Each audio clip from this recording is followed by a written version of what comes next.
Hi, everybody. Welcome this afternoon. I have the pleasure of interviewing a good friend of mine, Mike Petrucha, and he is one of the world's experts on Kirtland's warblers.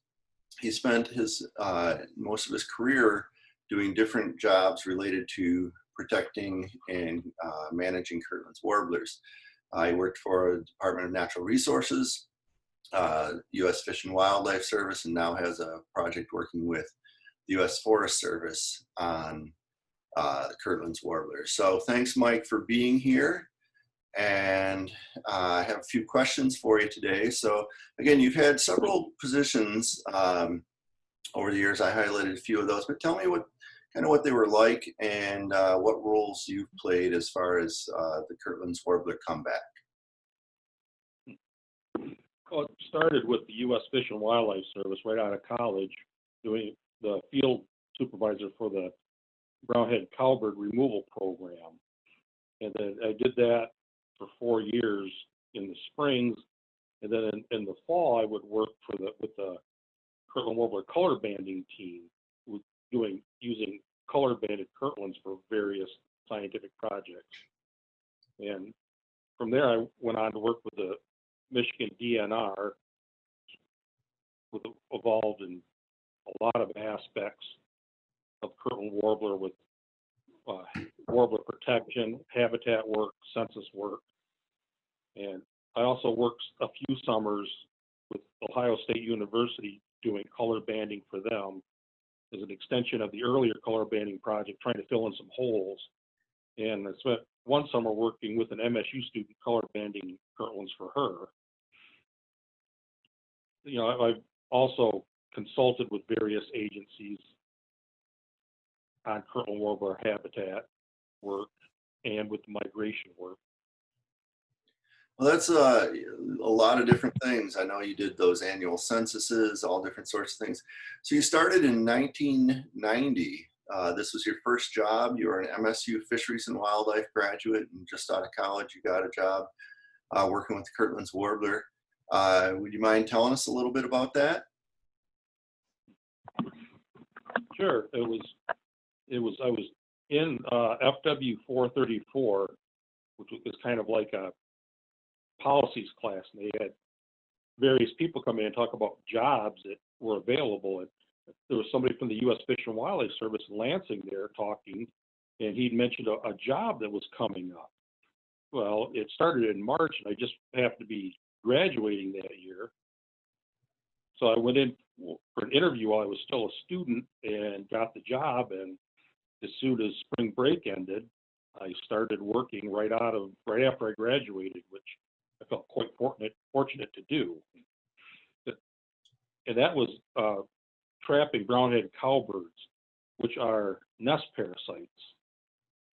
So they originally evolved following bison herds in shortgrass prairie, so they never, tend their own nest. What they would do is lay their eggs in other birds' nests, and so that the other birds would raise the baby cowbirds, which is fine, where they were native, in the shortgrass prairie. But in Michigan, they've only got here a little over 100 years ago, after all the pine forests were cut down and people moved in and started doing agriculture, which open things up to crops are pretty much shortgrass prairie.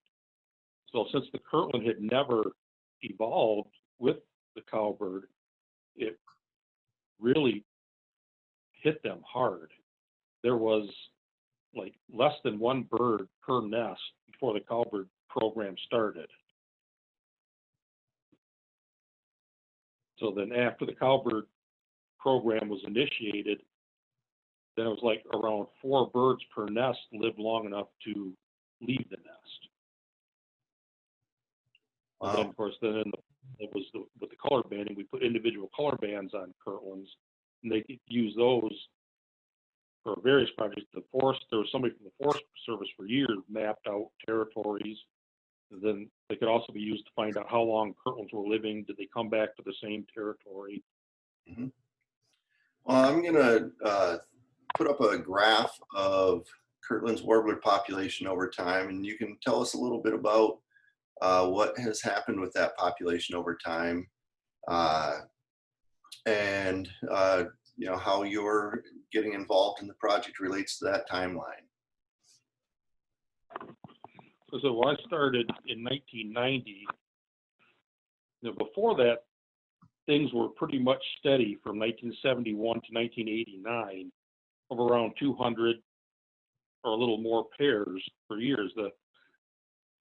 The singing male, they assume there's a female for every male. So the numbers you see on the graph for the males, and then you double that to get the total population. But since the females don't sing, you can't count them. But starting in 1990, when I started, is when the population started to go up. And I really like to tell people that was because that was when I started, but that was when the Mac Lake fire, the habitat started to become old enough for Kirtlands to start nesting in. And that really kick-started the population rise for the Kirtlands. Habitat managers, discovered that the more habitat, the better, and that was really the deciding factor in the major increase that we see today. Yeah. So that Mac Lake burn occurred in 1980. You told me in the past it's jack pines that are about 8 to 20 years old that the Kirtland's warblers like. So 1989, those jack pines were old enough. 1990, the jack pines got, the habitat got even better. And Mac Lake allowed this kind of first pulse of Kirtland's recovery. And then, as you said, like people started to manage the habitat better, and we got up into the 2000s in terms of numbers of birds from just 200. And I'll give you credit for being the sole reason that this happened, but I think we can all, probably recognize the importance of habitat management too. I have a couple more questions. So you're working on a new publication that's a bibliography about the Kirtland's warbler, but you had a big publication about migration of Kirtland's warbler just a couple of years ago. You want to tell us a little bit about that project? Yes, the two major unknowns in the Kirtland warbler life history were winter and migration. And they were starting to do some work in the Bahamas during migration, but I saw that there was something that I could do just by gleaning through old records during of Kirtland warbler migration sightings. And so I gathered there were over 500 records that I had gathered spanning the time from 1851, when the Kirtland was first discovered, through 2011. And of those, 425 were used in analysis, because those were deemed good enough sightings to be accepted by various bird record committees. And so I was able to find out quite a few things that nobody ever quantified before. And it turns out that habitat that they used during migration was a scrub shrub, which very similar to both their breeding habitat and their wintering grounds habitat. And it was like over 80% were found in scrub shrub. It's interesting enough, 10% of all the migration sightings were in people's yards. Oh. Which, that's something that really surprised me. And of course, and a lot of what they did during migration was refuel. Okay. So, and also discovered that in the spring, they tended to migrate a little bit further west and a little bit further east in the fall, which was backed up later on by another study, which actually made me feel pretty good. Especially since, this study was something that I did on my own time. Mm-hmm. So if anybody out there, can, sees a problem, they think they can find answers for it, it's a good idea. You don't have to be part of your job to do some problem solving.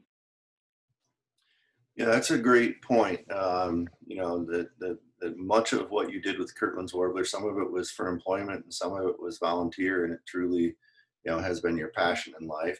Um, the photo in my background right now is Kirtland's Warbler habitat in a location that you tipped me off to just recently that I visited.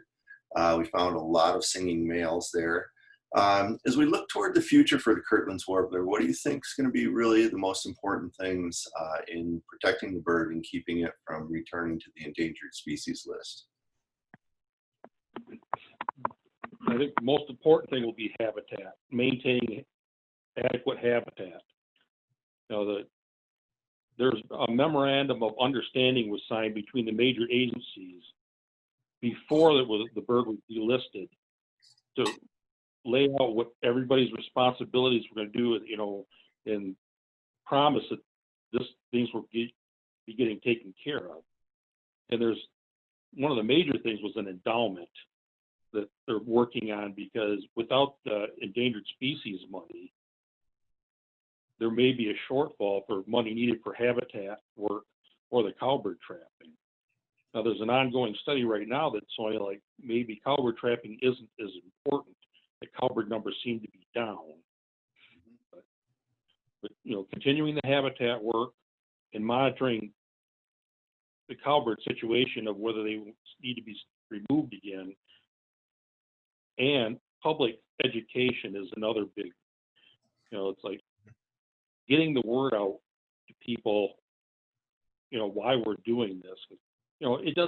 All this work doesn't benefit just a bird. There are a lot of species that this work benefits. Mm-hmm. Yeah, it's a really interesting habitat. And when we were in it, we heard quite a few different bird species. There were, the insect life was really thriving. It really is something that's an important habitat that's pretty unique to northern Michigan. So hopefully we're able to protect it into the future. If you were able to look, 100 years into the future, what do you hope to see in terms of what's going on with Kirtland's Warbler? Well, hopefully the numbers remain steady. Mm-hmm. That's just that things haven't gotten worse, and they have to start this whole endangered species over again. Yeah, that would be quite a very sad if we get to the point where the recovery stalls and goes in the opposite direction again. So I'd like to thank you for your time this afternoon and your expertise and all the work that you've done with these birds. It's really amazing, and I feel proud to have you as a friend with all the work that you've done to save a species that when you and I were in college together, and Mike and I took ornithology class together at MSU, when we were in college together, it looked like the Kirtland's Warbler was headed for extinction. So thanks for that, and thank you for the interview, and I really appreciate your time, and I hope students enjoy learning more about the Kirtland's Warbler.